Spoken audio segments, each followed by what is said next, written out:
Welcome, listener. You've stumbled upon the Unexpected Podcast.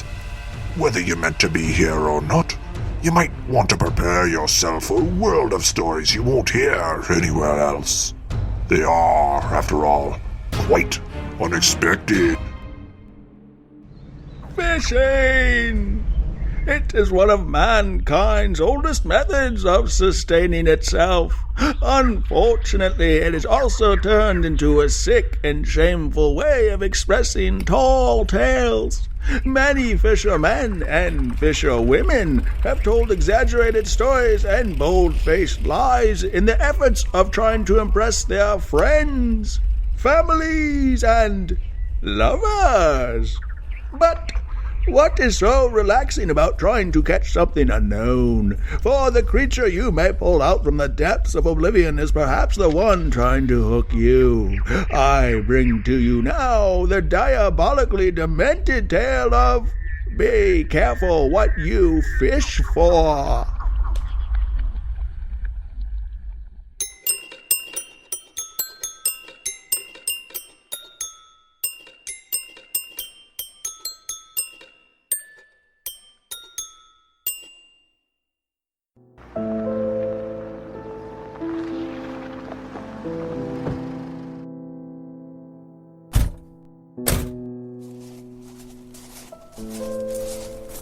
I love it.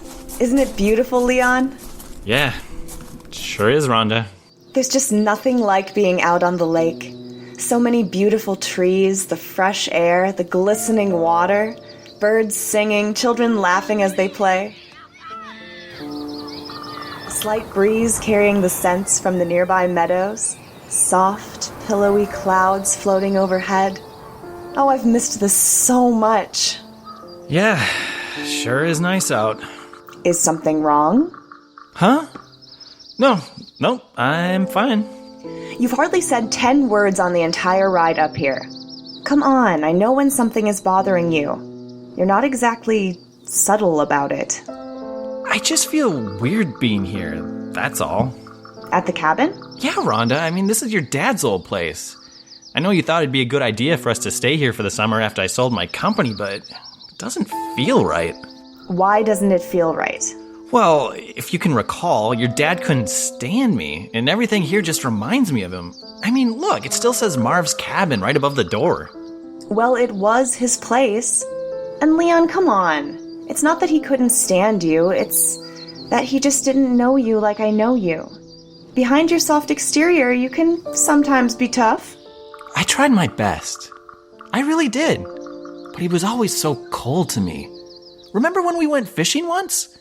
I really wanted to bond with him and let him know I was good enough for you. But the entire time, your dad kept telling me what a pathetic loser I was and that I didn't deserve you. It really hurt my feelings. Daddy could be a bit harsh at times. He said the moment I was born, the doctor and my mom should have a knife fight and the winner would get to strangle me to death. Can you imagine? My own mother strangling me to death? Oh, I shudder to think. He meant well. When I went to ask him for your hand in marriage, he chased me out of the cabin with a flaming pitchfork. I still have a scar on my leg, and I still don't know how he set that thing on fire so quickly. I get it. He was being protective of his little princess. He was always like that with my high school and college boyfriends.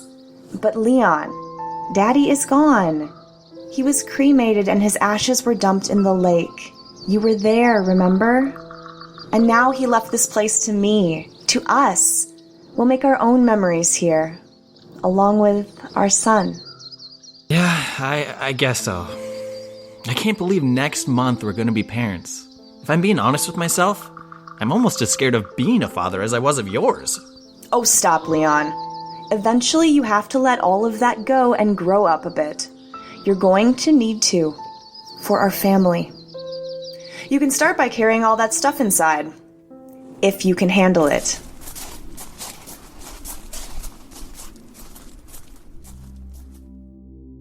Ugh, I hate this place. I really, really do. So many awful memories of Marv harassing me and belittling me. You know what? Since I'm out here alone, I finally feel free to say it. I'm glad the old coot is dead. You hear me, Marv? This world is a better place without you. Well, I better go grab those suitcases. Let's see. It's surprisingly dark in here with the burnt-out light in the vehicle and the sun setting so quickly.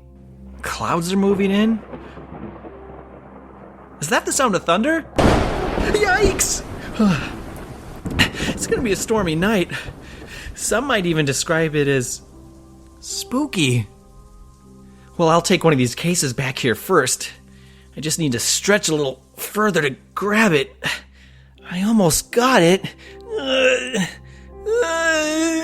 Oh, what are you doing there, Sonny? Oh, sorry. Didn't mean to startle you. What the? Who the heck are you? Name's Jim Oldman. Though most people in town just call me the crazy old man instead. Hurts my feelings, it does.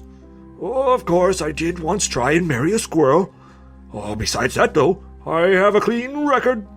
Hi, Mr. Oldman. It's a pleasure to meet you. Sorry, I'm just a little jumpy. I'm not too thrilled to be back here at the cabin.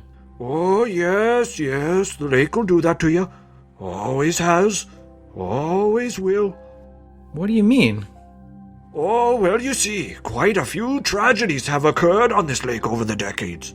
Oh, some even say it's cursed. A cursed lake? No, I've heard everything. You got some ghost fish down there or something? Oh, I wouldn't make light of what's happened out there, young man. Oh, yeah? Come on, this ought to be rich. Oh, I don't know if I should be filling your head with such tales. No. Go on. Oh, all right then. Started some time ago.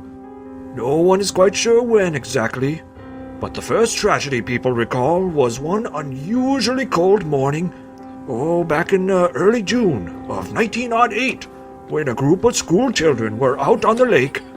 I was one of them, if you can believe I was young once. It was the last day of school before summer break, you see. So young, so innocent.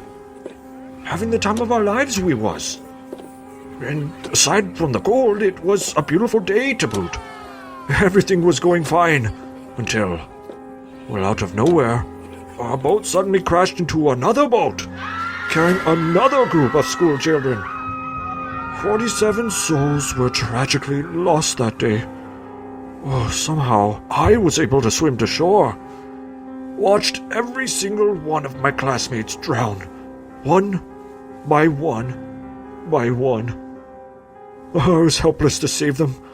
I was still only knee-high on a grasshopper, you see. I'm so sorry. Oh, and then in 1972, the mayor's son drowned while going for a little dip in that there lake. It was his birthday, too. Oh, such a tragic thing.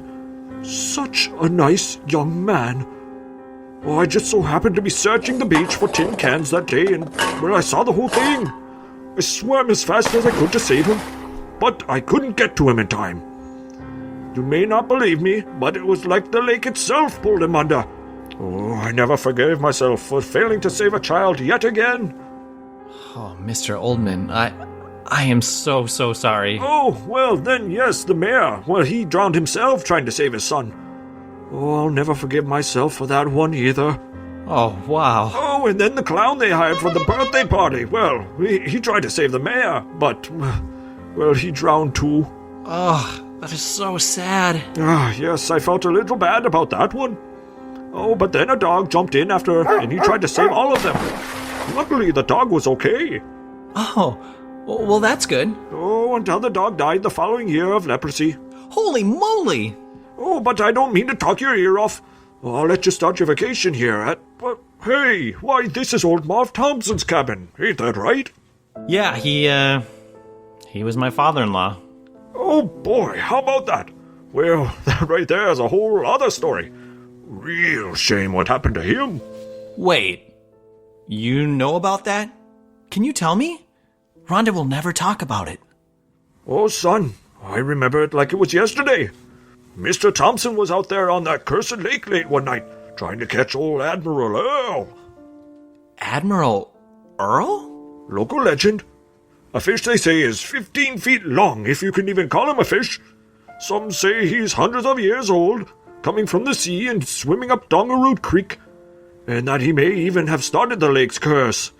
Oh, he pops up every now and then. School children around here sing songs about him. Oh, the old folks around here always know someone who swears they saw him. Nobody can ever catch him, though. No photos either. Oh, but Marv sure did try. For decades, in fact. Ended up being the last thing he ever did. So what happened exactly? Oh, I remember it just like it was yesterday. Oh, was an unusually foggy night. Leon, it's going to rain. You coming in or what? Yeah, coming, Rhonda. Who the heck were you talking to? Oh, just a local. His name's Tim Oldman. Here, let me introduce you to him. Oh my gosh, he's not even here. He just disappeared into thin air. No, he didn't. He's right behind you on his bike. Sleep well, you two. Oh, this is so perfect. Just you, me, a blanket, and a couch to cuddle up on with nothing but the sound of the lake and some birds.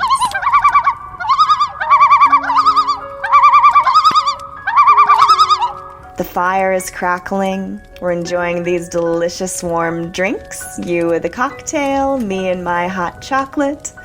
I'm here in my cozy pajamas. You have your comfy slippers on. And to think, next year there'll be 3 of us out here. Right, Leon? Huh?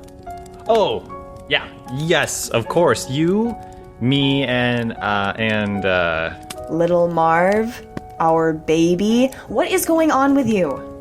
Nothing. I am fine. Well, all right. Something is up, but honestly, I don't have the strength to figure it out right now. I'm about to pass out, so I need to go up to bed. You coming? Actually, I think I'm gonna go for a little walk and just clear my head a bit. A walk? But you're always so scared of being alone by the water. What? No, I'm not. If you say so. Just don't wake me up when you come in, okay? You know how much I hate that. Scout's honor. All right. Good night.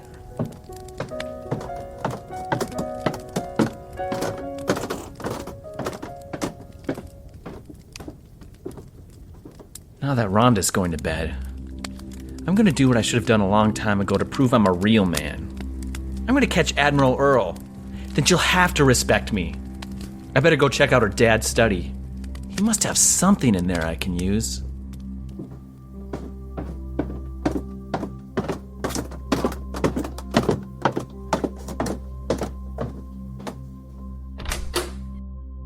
Ugh. Just how I remember it. Dusty. Smells like a mean old man. There's a bunch of dead animals on the wall. A deer. Goose. Whoa. When did he kill a dolphin? And a baby seal? Well, it doesn't matter what you have up there. You never could catch the old Admiral, could you, Marv? No, you couldn't, and now you won't, because you're dead and your ashes are in that lake, you old bastard. I'm gonna show you anyway. In fact, I'm gonna use your own precious rod to do it. And I'm going to... Oh, look at this. A gun.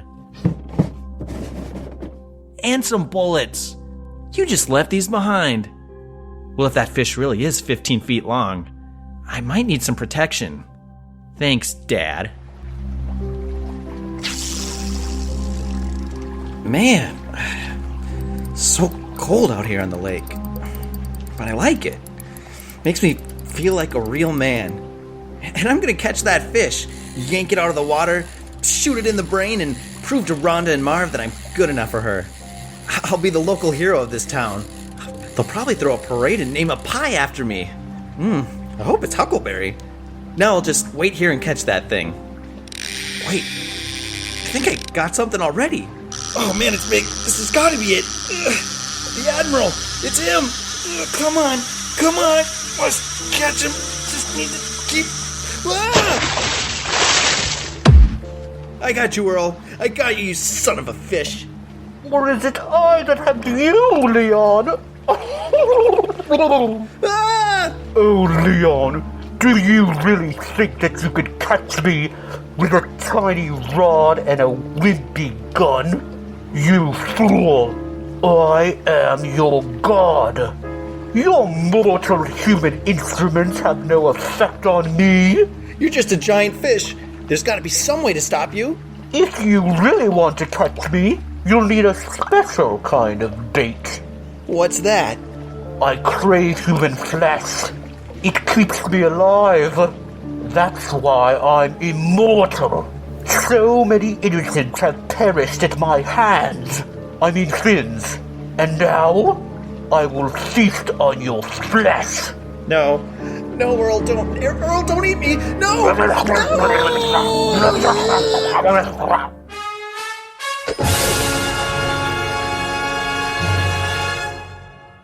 The Unexpected Storytelling Podcast will return after a short word from our sponsors.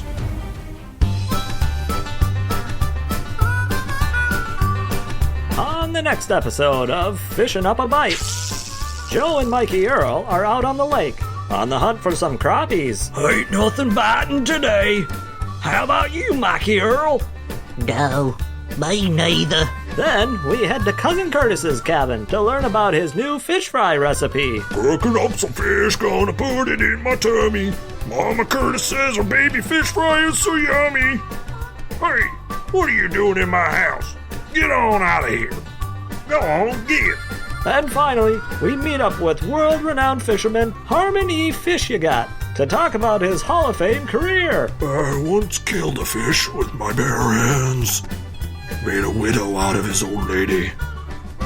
After all these years, I can finally own up to it. And now, I can leave this world. I'm coming, Doris. That's all on the next episode of Fishing Up a Bite.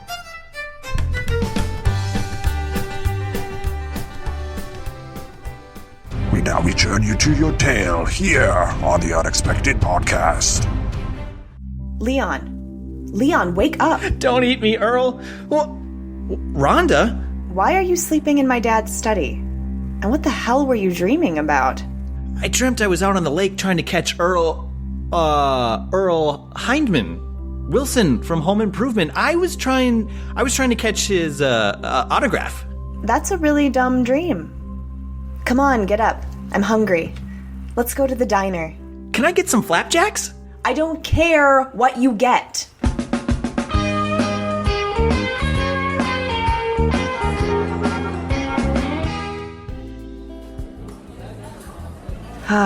Just as I remember it. The smell of coffee and breakfast frying on the skillets, the old wallpaper and bric-a-brac on the walls, waiters and waitresses all happy to greet you, the fish tank they never seem to clean. Oh, I love this place.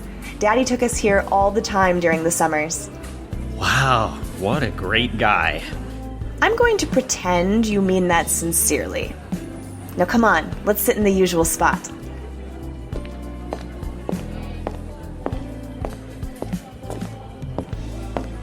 Here it is, I found it, Leon. Now just order your flapjacks and at least pretend you're having a good time and oh my god, is that who I think it is? Rhonda Thompson?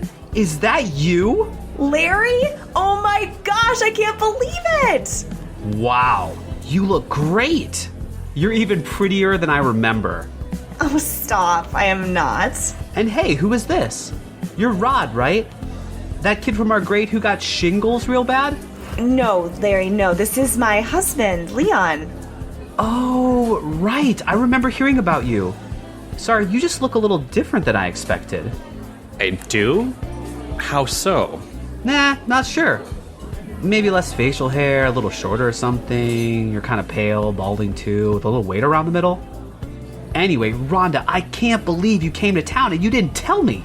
I can't believe you're the sheriff of this little town now. Especially after all the naughty things we got up to back in the old days. It just seems like everyone adores you. Oh, shucks. Yes, you're right. I'm just so glad to have run into you. Hey, you know what? If you're not busy later, you should come see my cabin. I built it myself. We'll have a few brews and maybe hit the lake in my new speedboat. Oh, we'd love that. Huh? Aces. Here, let me just write down my number for you. Oh, don't worry, I still have it. I didn't delete it from my phone. Yeah? Ah, heck. I won't lie. I still remember what yours is. Oh, shoot. Rhonda, remember we have that thing tomorrow? No, what thing? That, thing we were going to do. The all-day thing.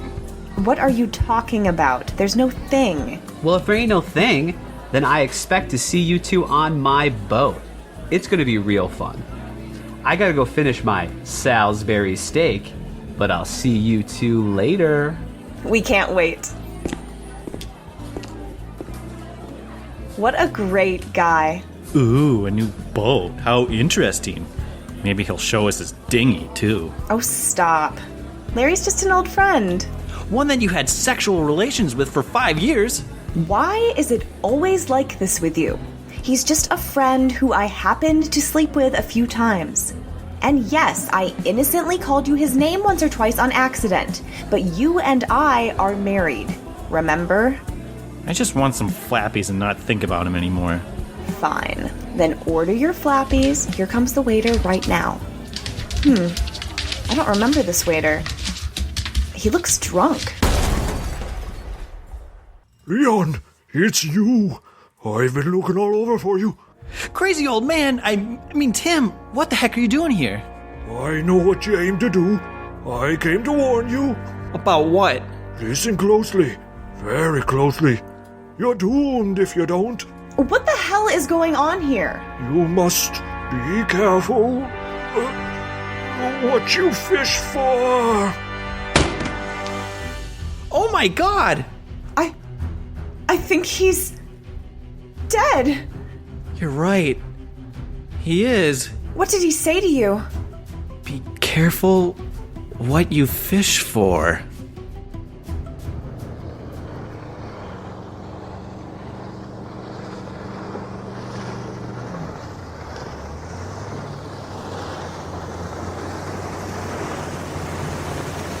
Wow, your boat sure is fast. I guess that's why they call it a speedboat. Wow, I forgot how funny you are, Larry. Hey, Leon, you need some help unbuckling those life preservers? Yeah, maybe. There we go, buddy. Thanks, Larry. Well, what do you say we get comfortable, have a few beers? I brew them myself. I call them, get this, Larry's Lake Time Beer. I forgot how creative you are, Larry. I'll just grab a few beers out of the cooler here.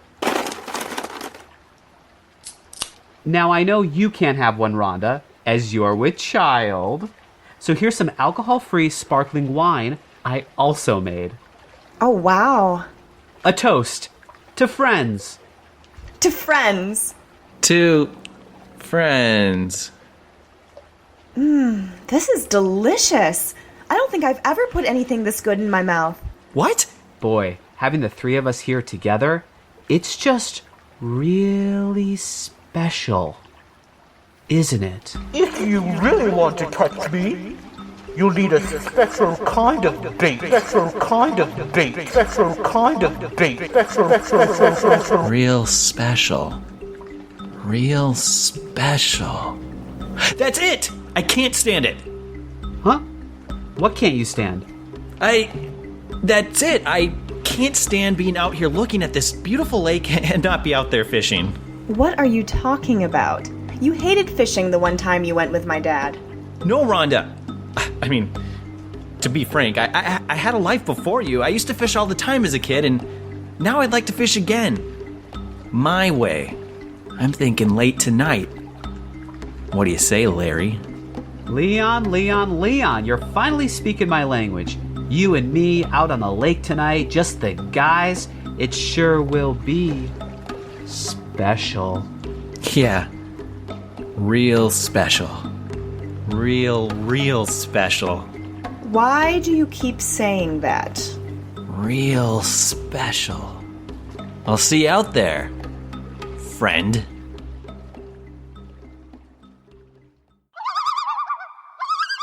You know, Leon, I'm surprised you wanted to come out here and do some midnight fishing. I actually thought you didn't like me. Oh, Larry. Any friend of Rhonda's is a friend of mine. Well, great. I hope you two come out here every single summer from now on. Maybe even on weekends. We'd absolutely love that. We're all going to be such good friends. In the meantime, I'm thinking before too long, we should actually catch something out here. Oh, I'm planning on it. Oh, yeah? Yeah, I'm gonna catch something real big. You mean like salmon? Or rainbow trout? Perhaps a fat walleye? Or a muskie? No, something bigger. Something that no one in this town could catch. Not even you. What are you talking about, Leon? Admiral Earl. You ever heard of him? Because I'm gonna be the one to catch him. Admiral Earl? That's just a kid's tale, Leon. Don't tell me you actually believe that nonsense. I know he's real. I've seen him, Larry. What? When? Last night. In my dream. Okay, you're talking crazy now, Leon. And besides, even if he was real, you sure as heck wouldn't be the one to catch him. Oh yeah? Why's that? Well, you're just not enough of a man. I think Rhonda made that perfectly clear today. I beg to differ. And that's because I brought something that'll catch him. I call it a gun. Leon? Friend? Put that down.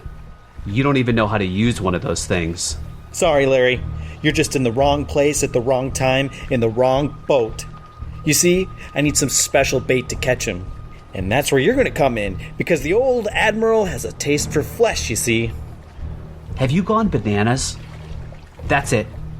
Leon, you're under arrest. Let me just get my pistol here. Put your gun down, Larry. Why should I? I actually know how to use one of these things, unlike you.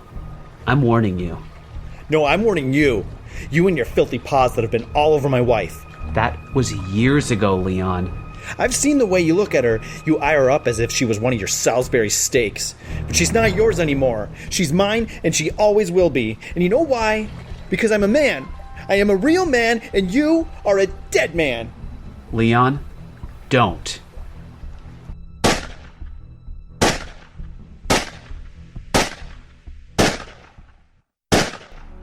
Where are those guys? I'm starting to get a little worried.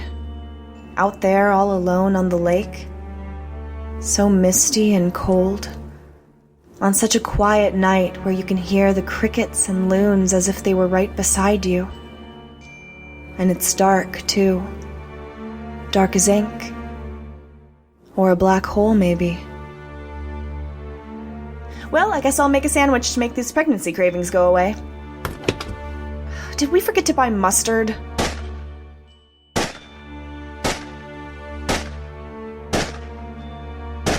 Oh no! Leon! Hook, line, sinker. And by that, I mean I'm going to attach this hook to your mouth with a line and toss you overboard so you'll sink. Come on up, Earl. I know you're there. And I know you're hungry. Come on, don't make me wait, you son of a gun. Huh! I knew it! Earl wants a snack!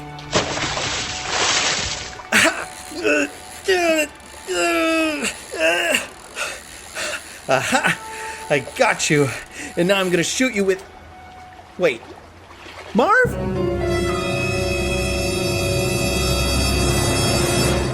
That's right.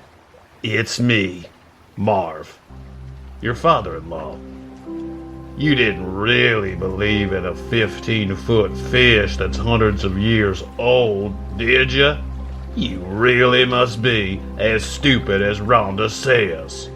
This can't be happening. You worthless pile of worms. You aren't good enough for my daughter, you never were. You're no man. I bet Rhonda's child is some other man's baby. Take that back. Make me, wuss. I will make you with some hot lead.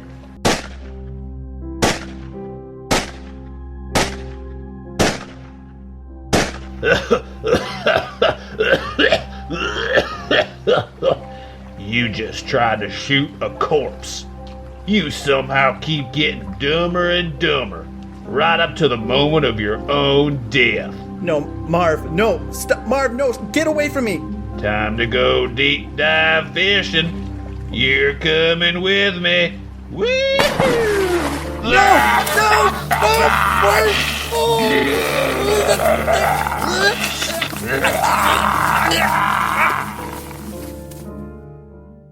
Leon! Larry! Are you guys okay? Hello? I don't think they can hear me. Because they must be dead. Looks like Daddy is still looking out after his little princess after all. I finally got rid of Larry 10 years after he broke my heart and cheated on me with my cousin. Daddy really didn't like him. And then there's Leon. Oh, poor, sweet, stupid Leon. Father of my child, did you really think we were going to spend the rest of our lives with you? I didn't care that you weren't a real man. It was almost charming in a way, but still pathetic. I just cared about your money, which is exactly why I got you to sell your Fortune 500 company. You're of no use to me anymore. All you are now is fish food. Thanks, Daddy.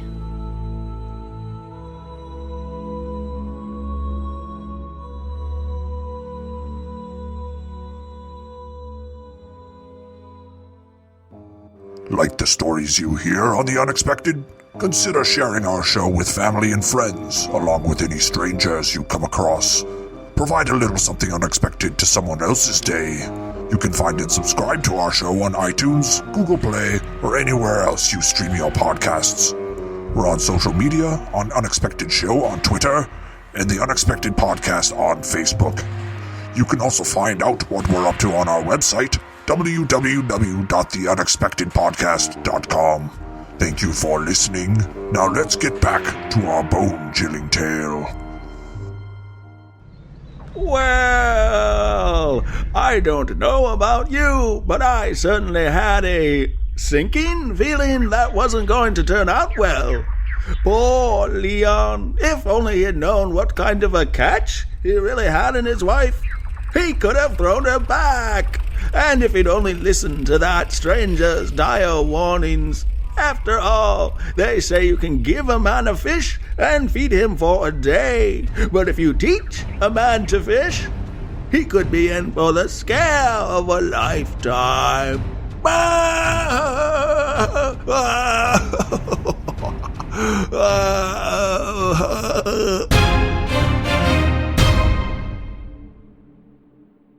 The Unexpected Storytelling Podcast is written, produced, and directed by Andrew Soucek and Erik Bergstrom. Each story is somehow a work of fiction, and with the exception of public figures like Tony Danza, any resemblance to persons living or dead is coincidental and unexpected.